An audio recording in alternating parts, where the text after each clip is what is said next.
Endocrine system.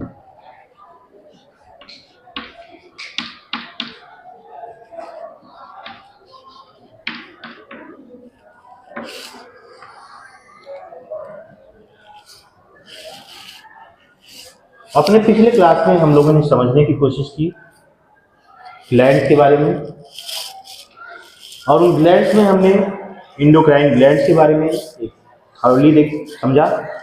लेकिन यहाँ हम एंडोक्राइन ग्लैंड्स पर विस्तार से चर्चा करेंगे क्योंकि ये पूरा हमारा टॉपिक इसी पे केंद्रित है। तो एंडोक्राइन सिस्टम क्या है? एंडोक्राइन सिस्टम एक ऐसा सिस्टम है, ऐसा तंत्र है जो एंडोक्राइन ग्लैंड के मिलने से बनता है। एंडोक्राइन ग्लैंड, जैसा कि हमने बताया, एंडोक्राइन सिस्टम काम क्या करता है? एक धीमी गति का सूचना संदेश संवाहक है। ठीक है, यहाँ सूचनाएं धीमी गति से आती हैं और जाती हैं।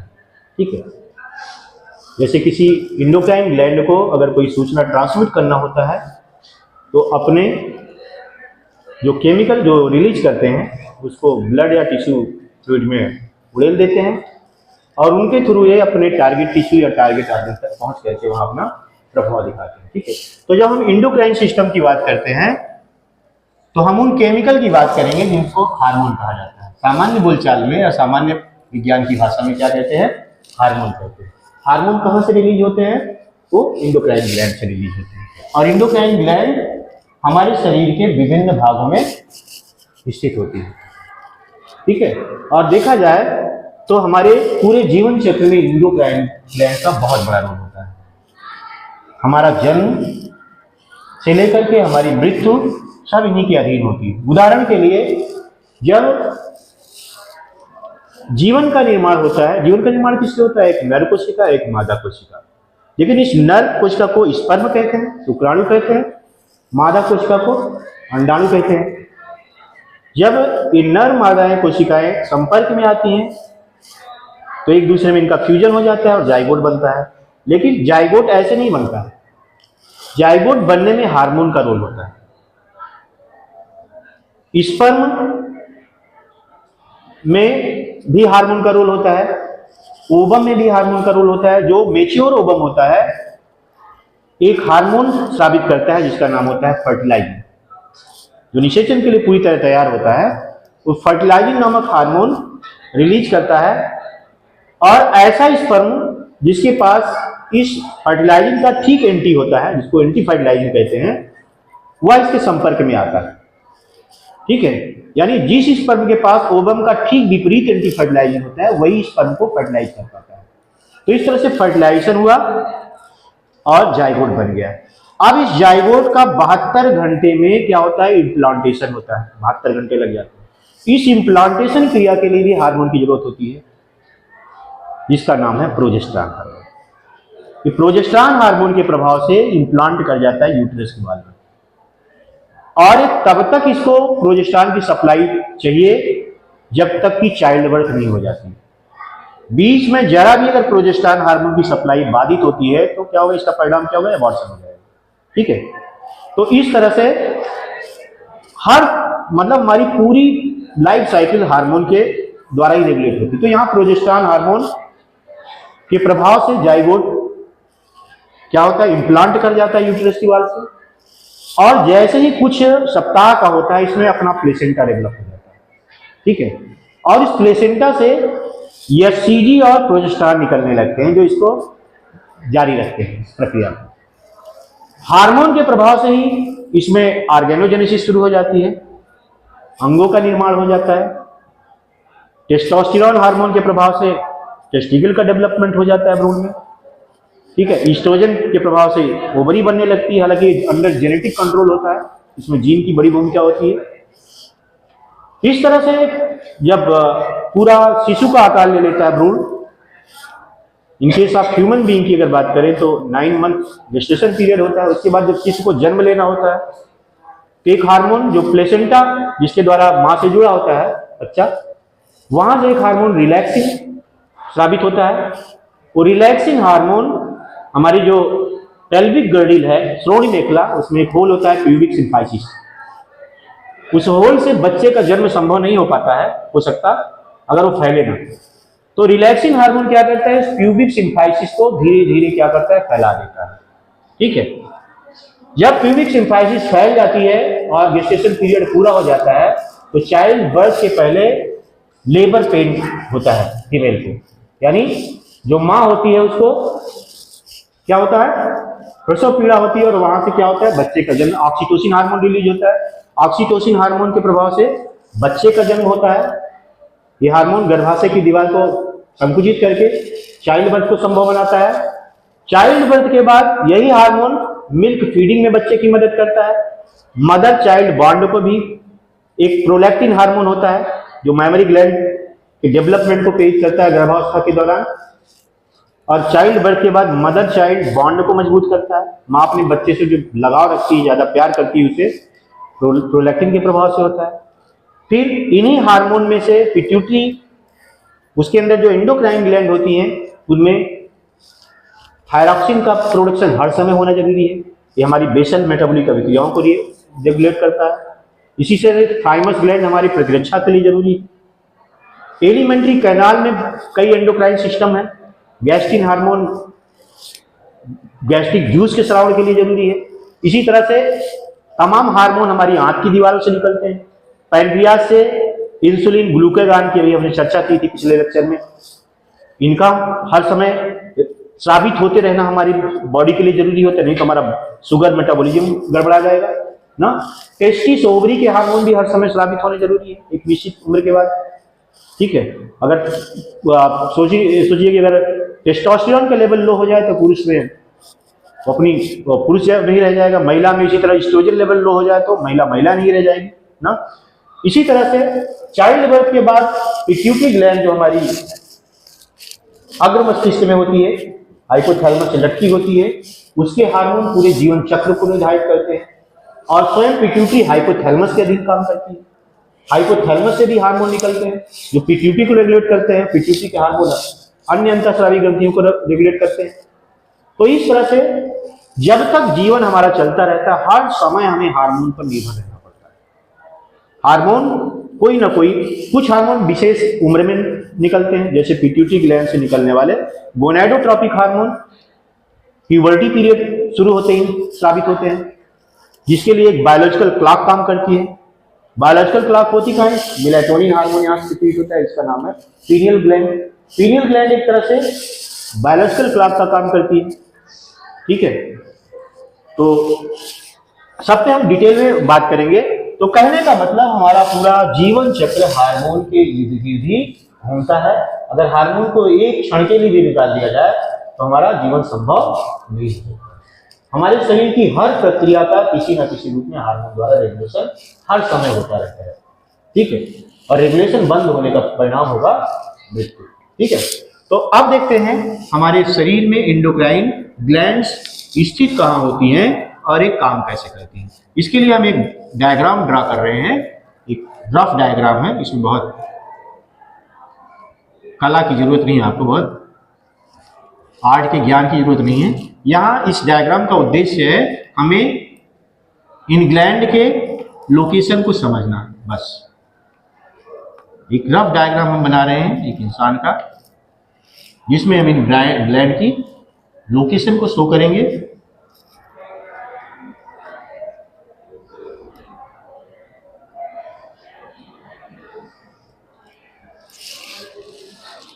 ये क्या है, यहाँ जहां हमारी चोटी होती है, यहाँ एक ग्रंथि होती है, इसका नाम है पीनियल ग्लैंड। पीनियल ग्लैंड है। इसके बाद ठीक इधर आइए, अग्र मस्तिष्क में पीछे की तरफ यहाँ हाइपोथैलेमस है। क्या है, हाइपोथैलेमस की लोकेशन है।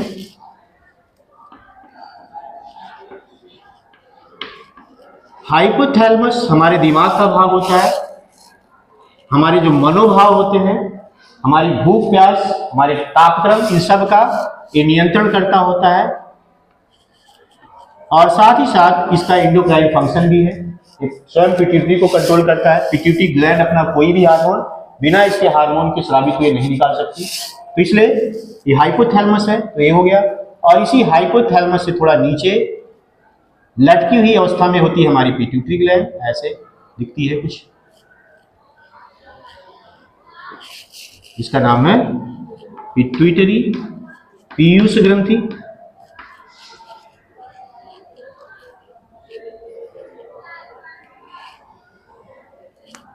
देख लो ना, ये पीयूष ग्रंथि हो गई।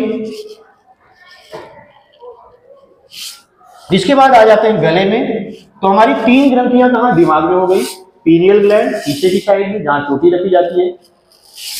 दूसरा है हाइपोथैलेमस, अग्र मस्तिष्क के पश्चभाग डायनसिफेलांतर तल हाइपोथैलेमस कहलाता है। इसी से लटकी हुई अवस्था में पाई जाती है पिट्यूटरी। अब नीचे अगर आए, गले में आए, तो गले में यहाँ एक हमारी अंतःस्रावी ग्रंथि है, और अंतःस्रावी ग्रंथियों में सबसे बड़ी अंतःस्रावी ग्रंथि क्या कहलाती है, थायराइड कहलाती है। हमारे गले में होती है, जहां हमारा साउंड वाक होता है उसी के ठीक नीचे, ठीक है। इसका नाम है थायराइड।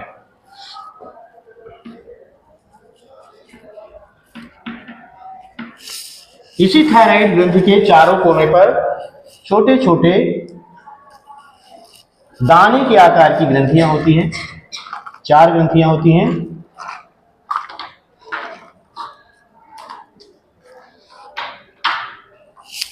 ये 4 दाने के आकार की जो ग्रंथियां हैं, 4 ग्रंथियां, इन्हें पैराथायराइड कहा जाता है। क्या कहा जाता है? इन्हें पैराथायराइड ग्लैंड कहा जाता है। पैराथायराइड है।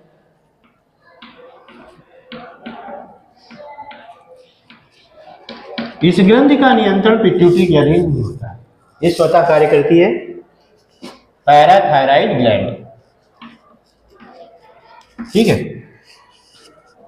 इसके बाद इसके थोड़ा नीचे और आए तो एक यहां हमारा हृदय है, सोचिए जरा सा, ये क्या हो गया, हमारा हार्ट।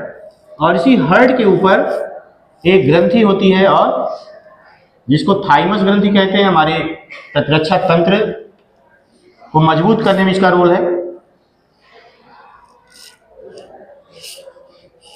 इसका नाम है थाइमस। जैसे जैसे उम्र बढ़ती जाती, थाइमस क्या है, ये फंक्शन लेस होती जाती है, यानी फंक्शन इसका कम होता जाता है, और बुढ़ापे में लगभग समाप्त हो जाती है। इसलिए बुढ़ापे में बीमारियां ज्यादा घेरती हैं, ठीक है। तो ये क्या करता है, हमें बीमारियों से बचाने वाली ग्रंथि है। यहाँ एक लिम्फोसाइट, जो टी लिम्फोसाइट होती है, यहाँ इनका विश्लेषण होता है। ये हमारा हार्ट है। हार्ट इंडोक्राइन ग्लैंड तो नहीं है, लेकिन इंडोक्राइन फंक्शन के रूप में इससे एक हार्मोन निकलता है, नाइट्रियूरेटिक हार्मोन। ये हार्ट है हमारा। तो इसलिए कुछ ऐसी ग्रंथियां हम अभी बाद में चर्चा करेंगे, जो इंडोक्राइन तो नहीं, लेकिन इंडोक्राइन फंक्शन में कुछ हद तक शो करती है। अब इसके बाद ये हमारी एलिमेंट्री कैनाल है, ये हमारा आमाशय हो गया।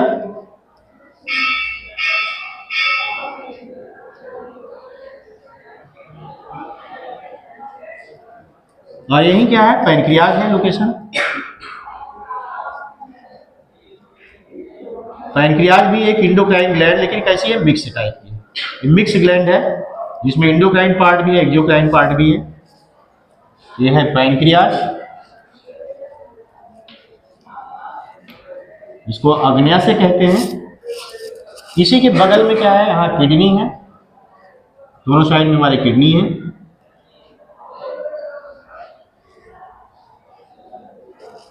इन्हीं किडनी के ऊपर टोपी के आकार की ग्रंथि है, इसे एड्रीनल ग्लैंड कहते हैं, दोनों किडनी पर। ऐसे इधर भी किडनी है।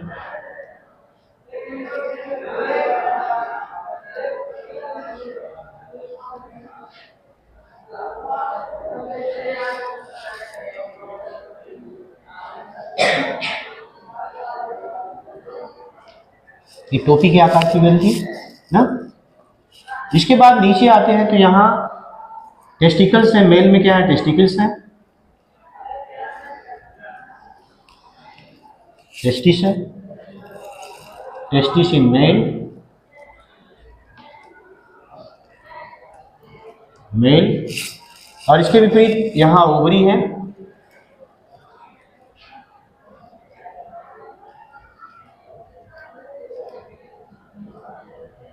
अगर फीमेल है तो यही क्या होगा, ओवरी अंदर की तरफ होगी, और इससे रिलेटेड आर्गन होंगे। यहाँ क्या है, ovary, ovary in female,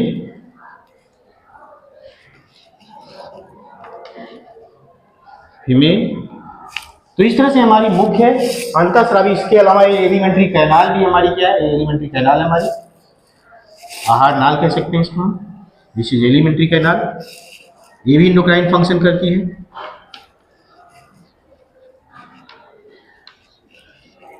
canal, तो इस तरह से आप देख रहे हैं कि हमारे शरीर के विभिन्न भागों में इंडोक्राइन की लोकेशन कहाँ कहाँ है। तो सबसे पहले ऊपर जहां चोटी रखी जाती है, यहाँ क्या है, पीनियल ग्लैंड है। इस पीनियल ग्लैंड से एक हार्मोन स्रावित होता है, उसका नाम है मेलेटोनिन।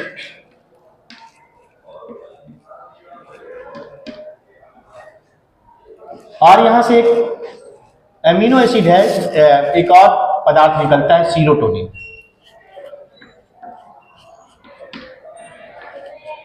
ठीक है, तो मेलेटोनिन क्या करता है, ये प्रकाश की उपस्थिति और उपस्थिति के अनुसार काम करता है।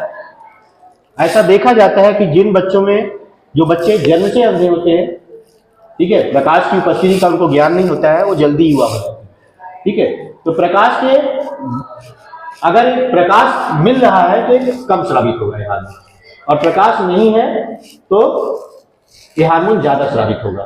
ठीक है, और अपने कार्य को रेगुलेट करेगा। उदाहरण के लिए जब हमें नींद आना होता है, हम क्या करते हैं, लाइट बुझा देते हैं। लाइट बुझ जाने से प्रकाश नहीं होता है और हमें नींद अच्छी आती है। क्यों? क्योंकि मेलेटोनिन ज्यादा मात्रा में स्रावित होकर के हमारी नींद को रेगुलेट करता है।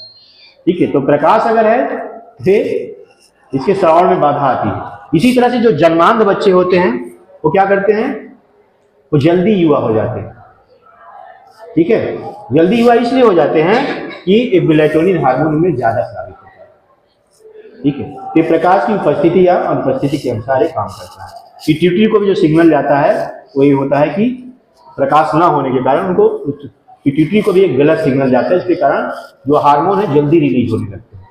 यानी जो प्यूबर्टी हार्मोन होते हैं, जैसे बच्चे में क्या होता है, जब प्यूबर्टी पीरियड होता है तो गोनाडोट्रोपिक हार्मोन रिलीज होते हैं। लेकिन अगर जो जन्मांध बच्चे होते हैं उनमें इस मेलेटोनिन की मात्रा ज्यादा होने के कारण यही हार्मोन बहुत पहले रिलीज होना शुरू हो जाते हैं, इसलिए वो बहुत पहले ही डेवलप हो जाते हैं। ठीक है, अब आते हैं दूसरी अंतःस्रावी ग्रंथि है, या अंतःस्रावी फंक्शन में जो भाग लेती है वो हाइपोथैलेमस है। हाइपोथैलेमस को मास्टर ऑफ मास्टर्स ग्लैंड कहा जाता है। Master of masters gland, masters gland कहा जाता है। क्यों कहा जाता है, अभी हम समझते हैं। पिट्यूटरी ग्लैंड को क्या कहा जाता है, मास्टर ग्लैंड कहा जाता है। मास्टर ग्लैंड, पिट्यूटरी ग्लैंड लगभग शरीर की जितनी अंतःस्रावी ग्रंथियां हैं उनमें से लगभग एकाध को छोड़ दिया जाए तो सबका कंट्रोल पिट्यूटरी ग्लैंड के पास होता है। यानी आकार में तो मटर के दाने के बराबर है, लेकिन इसका जो काम है अपने काम की वजह से मास्टर है। यानी इंडोक्राइन ग्लैंड, सारी इंडोक्राइन ग्लैंड लगभग इसके अधीन काम करती है। जब तक इसके द्वारा हार्मोन नहीं निकाले जाए, सीक्रेट नहीं होंगे, तब तक वो अपना हार्मोन स्रावित नहीं कर सकती, निकाल नहीं सकती। ठीक है, तो इसलिए, लेकिन स्वयं पिट्यूटरी किसके अधीन काम करती है, पिट्यूटरी ग्लैंड हमारा हाइपोथैलेमस के अधीन काम करती है। जब तक हाइपोथैलेमस से रिलीजिंग फैक्टर नहीं रिलीज होंगे तब तक पिट्यूटरी अपना कोई भी हार्मोन नहीं निकाल सकती। इसीलिए हाइपोथैलेमस को मास्टर ऑफ मास्टर्स ग्लैंड कहा जाता है, और पिट्यूटरी मास्टर ग्लैंड, क्योंकि पिट्यूटरी जहां इंडोक्राइन ग्लैंड का नियंत्रण करती है वही स्वयं पिट्यूटरी किसके अधीन काम करती है, हाइपोथैलेमस के अधीन काम करती है। इसलिए हाइपोथैलेमस को मास्टर ऑफ मास्टर्स ग्लैंड कहा जाता है। ठीक है, अब पिट्यूटरी ग्लैंड है, अग्र मस्तिष्क किसी हाइपोथैलेमस से लटक रही होती है। हमारी खोपड़ी की एक हड्डी होती है, स्फिनाइड हड्डी, उसी में छोटा सा गड्ढा होता है, इसका नाम सेला टर्सिका है। उसी में लटकी हुई अवस्था में पाई जाती है, ऐसे ये लटक रही होती है। ये गड्ढा है सेला टर्सिका, ये हड्डी है, इसी हड्डी में सुरक्षित होती है लटकती हुई। तो अब इसके बाद ये आकार में छोटी भले है, लेकिन ये क्या है, मास्टर अपने कार्य की वजह से इसे मास्टर ग्लैंड कहा जाता है। अब नीचे आते हैं, गले में आते हैं। तो गले में जहां हमारा साउंड बॉक्स लैरिंक्स होता है, उसके ठीक नीचे ही एक एच की आकार की ग्रंथि होती है जिसे थायराइड ग्लैंड कहा जाता है। ठीक है, और इससे हमारे जीवन की जो मेटाबॉलिक अभिक्रियाएं हैं जो हमारे बॉडी में चल रही है उनको रेगुलेट करने वाला हार्मोन क्या साबित होता है, थायरॉक्सिन। इस हार्मोन का नाम क्या है, थायरॉक्सिन है। थायरॉक्सिन हार्मोन यहाँ से सिक्रीट होता है और ये हमारी बेसल मेटाबॉलिक अभिक्रियाओं को रेगुलेट करता है। ठीक है, इसके अलावा कैल्शियम के रेगुलेशन के लिए यहाँ से कैल्सिटोनिन हार्मोन भी साबित होता है। ठीक है, साथ ही इसमें चारों कोनों पर देख रहे हो छोटी छोटी दाने के आकार की ग्रंथियां जिन्हें पैराथायराइड हार्मोन कहते हैं। तो पैराथायराइड ग्रंथि कहा जाता है। इस पैराथायराइड ग्रंथि से एक हार्मोन रिलीज होता है, उसका नाम है पैराथायराइड। क्या नाम है? पैराथायराइड।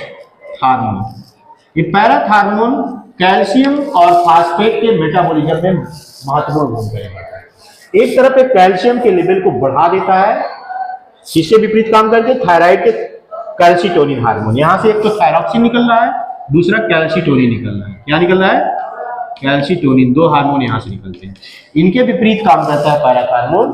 ठीक है, और रुधिर में कैल्शियम लेवल को बढ़ाता है, फास्फेट के लेवल को कम करता है। ठीक है, यानी मस्कुलर कंट्रैक्शन में इस हार्मोन की बड़ी भूमिका होती है, पेशियों के संकुचन में। इसकी कमी हो जाए तो लोगों को टिटैनी हो जाता है, लॉकजा जिसमें जबड़ा जाम हो जाता है, कभी कभी दम घुटने से लोग मर जाते हैं। ठीक है, तो ये इसका रोल होता है और मल्टीपल फंक्शन है, जिसको जब इसको पढ़ाएंगे तब हम बताएंगे। अब नीचे आते हैं तो थाइमस ग्लैंड है। इस थाइमस ग्लैंड का संबंध हमारे प्रतिरक्षा तंत्र से होता है। प्रतिरक्षा तंत्र में महत्वपूर्ण भूमिका निभाने वाली जो टी लिम्फोसाइट होती है, ठीक है, थाइमस लिम्फोसाइट, उनका जो टी वर्ड है थाइमस से लिया गया है, वो थाइमस में आके मेच्योर होती है। ठीक है, जो कि कमांडो दस्ता होती है हमारे बॉडी में, जो सुरक्षा तंत्र है उसका कमांडो दस्ता का उनका टी लिम्फोसाइट होता है। तो टी लिम्फोसाइट का मैच्योरेशन यहाँ होता है।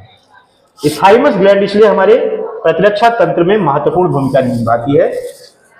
15 वर्ष के बाद धीरे धीरे क्षीण होने लगती है और बुढ़ापे में लगभग समाप्त हो जाती है।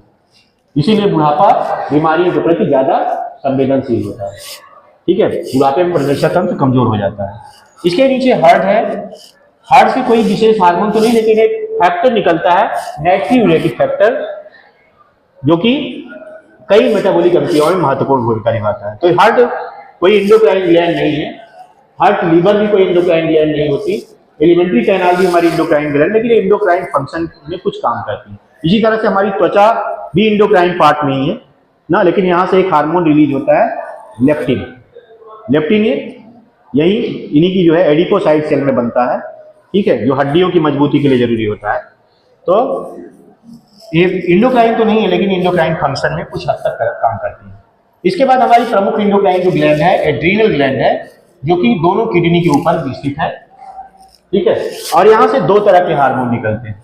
एक तरफ हमारे जीवन को संचालित करने वाले मिनरल, यानी कह सकते हैं कि जो मिनरल बैलेंस है उसको रेगुलेट करते हैं, जिनमें मिनरलों का कार्डिकॉइड कहा जाता है। ग्लूकोज बैलेंस में महत्वपूर्ण भूमिका होती है इनकी, ग्लूकोज मेटाबॉलिज्म में भाग लेते हैं। सेक्स हार्मोन भी कुछ यहाँ से रिलीज होते हैं, जिसका हमारे सेकेंडरी सेक्सुअल कैरेक्टर पे बहुत प्रभाव पड़ता है। कुछ फीमेल में दाढ़ी नीचे जो आ जाती है इसी हार्मोन के प्रभाव से होता है, मेल में फीमेल के लक्षण जो आते हैं, ठीक है, इसी हार्मोन के प्रभाव से होता है। तो ये एड्रीनल ग्लैंड में दो तरह के हार्मोन निकलते हैं।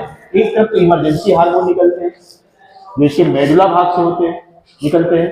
ठीक है, जिन्हें 3F hormone, fear fight flight का हार्मोन कहा जाता है। आपातकालीन स्थितियों में निकल करके हमारे प्राणों की रक्षा करते हैं। तो दूसरी तरफ इनसे और जीवन रक्षक हार्मोन है कि जैसे कॉर्टेक्स पार्ट इसका क्या है, फोरियस ग्लैंड कहलाता है। शुगर मेटाबॉलिज्म ना, मिनरल साल्ट रिटेनिंग हार्मोन वहां से निकलते हैं। मतलब कह सकते हैं मिनरल बैलेंस को बॉडी में बनाए रखना है। अगर इस ग्रंथि को निकाल दिया जाए, एड्रीनल ग्लैंड है, इसको हमने लिखा भी है, लिख दे रहे हैं। इस एड्रीनल ग्लैंड है तो छोटी सी है, इसको अगर निकाल दिया जाए तो व्यक्ति 1 हफ्ते से ज्यादा सर्वाइव नहीं कर पाएगा। एड्रीनल ग्लैंड, इसके बारे में हम बहुत डिटेल में पढ़ाएंगे जब इस पर चर्चा करेंगे। अब इसके बाद आते हैं नीचे, ये है पैनक्रियाज। पैनक्रियाज ये हमारी एलिमेंट्री कैनाल में जहां स्टमक और इंटेस्टाइन जुड़ते हैं वहीं ये स्थित होता है। और पैनक्रियाज की जो है एक मिक्स प्रकार की ग्रंथि है, मिक्स ग्लैंड है। और यहाँ से पैनक्रियाटिक जूस तो निकलता ही है, लेकिन यहाँ से हार्मोन भी निकलते हैं, जिसमें इंसुलिन के बारे में बहुत चर्चा होती है। इंसुलिन के अलावा ग्लूकेगॉन और सोमैटोस्टैटिन भी इसी के हार्मोन होते हैं, जो विभिन्न रासायनिक क्रियाओं को प्रेरित करते हैं। जैसे ग्लूकेगॉन शुगर मेटाबॉलिज्म में शुगर को बढ़ा देता है मात्रा को, इंसुलिन उसको घटाने का काम करता है, ठीक है। तो अगर अमूमन जो कमी होती है इंसुलिन हार्मोन की कमी होती है, जिसका परिणाम होता है डायबिटीज। तो डायबिटीज में इस पैनक्रियाज का एक बहुत बड़ा रोल होता है, ठीक है। इसके बाद आते हैं नीचे, मेल में टेस्टिस, इसके अंडकोश, और फीमेल में ओवरी यानी अंडाशय, ठीक है। ये भी अंतःस्रावी फंक्शन करते हैं। प्रमुख अंतःस्रावी ग्रंथि तो नहीं कहलाते, लेकिन ये सहायक के रूप में जैसे और ग्रंथियां काम करती हैं, ये भी करते हैं। मुख्य काम इनका जनन है, लेकिन ये जो टेस्टिस है टेस्टोस्टेरोन हार्मोन रिलीज करते हैं। ये क्या रिलीज करते, साबित करते हैं? टेस्टोस्टेरोन, ठीक है। और ओवरी क्या स्रावित करता है, सिक्रीट करती है? ईस्ट्रोजन हार्मोन, ठीक है। तो कोई व्यक्ति, कोई पुरुष है, तो पुरुष इसलिए होता है क्योंकि इसमें टेस्टोस्टेरोन की संतुलित मात्रा होती है, ठीक है।